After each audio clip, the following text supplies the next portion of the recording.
What's up mga paps? Andito nga po pala ako kay Mark Motor Works and Parts. Dito lang to sa may Antero Soriano Highway sa Barangay Saud Ulan, Tanza, Cavite. So nagpapagawa ko dito ngayon ng motor dahil kailangan ko na ipa-shock repack itong aking front shock dahil talagang malutong na pag kami napapahams. At syempre, sinabay ko na rin dito yung aking ball race dahil 3 years na nga ito si kaagapay. Kailangan na talaga ng maintenance dahil ang haba na rin ng buhay at serbisyo niya sa akin. Kailangan naman natin munang ipa-maintenance. So, ang aking pinagawa dito ay ang ball race. So, nahirapan nga dito muna si Pops sa pagtanggal ng aking pairings dahil may nakasuksok nga itong MDL. Dahil ang MDL ko, wala siyang rekta lang siya. Wala siyang dugtungan. Talagang pinaputol ko muna at ako na magkakabit sa bahay niyan kasi kailangan din ng heat tube para sa mga wiring niya. Kaya ito, binaklas niya na. Nung nabaklas na nga ito, inumpisa nang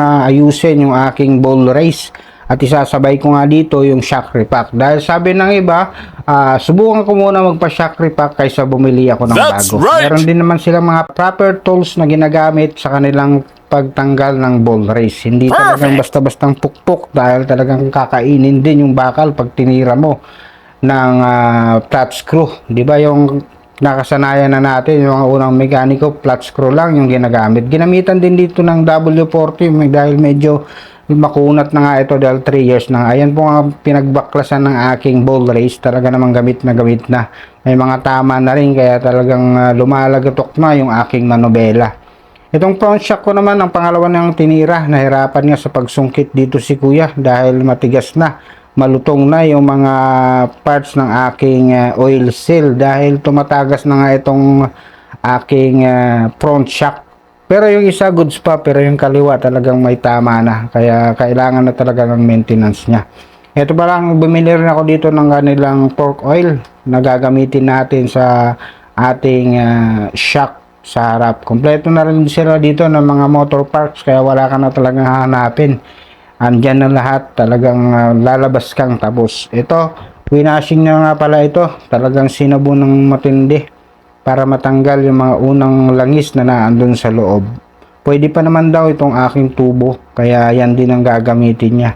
Pagsamantala, pag tumagal, hindi mas maganda. Napakamura nga lang din ng binayaran ko dito sa kanila. Akalain nyo, nakapag-shock repack na ako, nakapagpapalit pa ako ng ball race. Talagang parts and labor ng binayaran ko dito. Talagang budget friendly pag dito ako magpagawa sa kanila. Sana mag-DIY ng ganito kaso alam ko may hirapan ako dahil this spring nga to mahirap magkabit. Madali lang naman magbaklas pero ang pagkabit ay mahirap. Pagkatapos niya nga matapos yung aking ball race at itong aking front shock, ay inayos niya na rin yung mga wiring ko. At ito na nga kinahatan ng wiring ko. Libre na yan. O diba? Wala ka na makikitang spaghetti pa baba at pataas. Ginalaw-galaw ko ang manobela. Napaka-smooth ng galawin. Matindi na to. So, ito na nga, pagdating sa bahay, kinabit ko na yung MDL at sinet up ko na yung tamang ilaw, ang posisyon ng ilaw.